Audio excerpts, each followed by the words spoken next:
Happy Monday from Seattle. I'm King 5 meteorologist Ashley Ruiz. It's not going to be nearly as hot today, but still on the warm side. Seattle hit a high of 90 degrees on Sunday, which was the second time so far this year. We have a better chance to hit 90 on Wednesday, but the heat's going to build into Tuesday, and unfortunately, we do have an elevated fire weather risk, especially Tuesday through Thursday. And we are under first alert weather mode on Tuesday and Wednesday because we have a heat advisory in place. We're not going to have much relief from the heat from tomorrow all the way into Wednesday night and potentially into Thursday as well. And we're going to have some pretty high heat at least until Thursday and into Friday, although it will be cooler by then.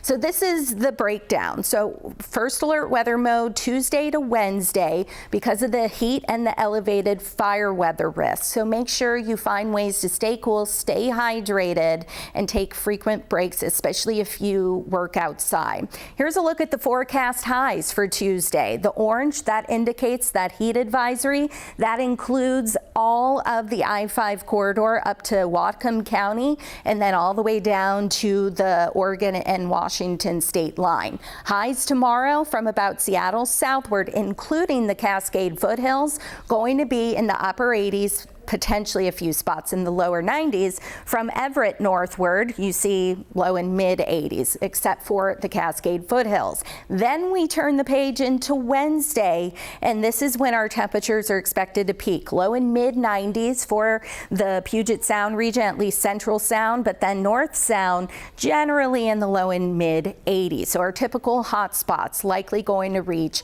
the 90s. Additionally, we are expecting, at least briefly, offshore winds, and that's going to elevate our fire weather risk. Not so much today. We're still going to have some higher relative humidity, but then watch what happens into Tuesday. We get that push of offshore winds. The extent of it and how far to the west it gets, that's something we'll have to watch out for, but this could bring us in that critical fire weather risk into Tuesday with our relative humidity values down to 20 to 30%. That could also be the case into Wednesday. But it's been a beautiful morning out there today, the cooler day, but we've had more clouds developing, all thanks to a disturbance to the northeast of us dropping from British Columbia, and that will bring that return of onshore winds briefly. You see blue skies in Seattle. This is our Columbia Center tower cam from downtown Seattle looking toward beautiful Mount Rainier, and you see those low clouds.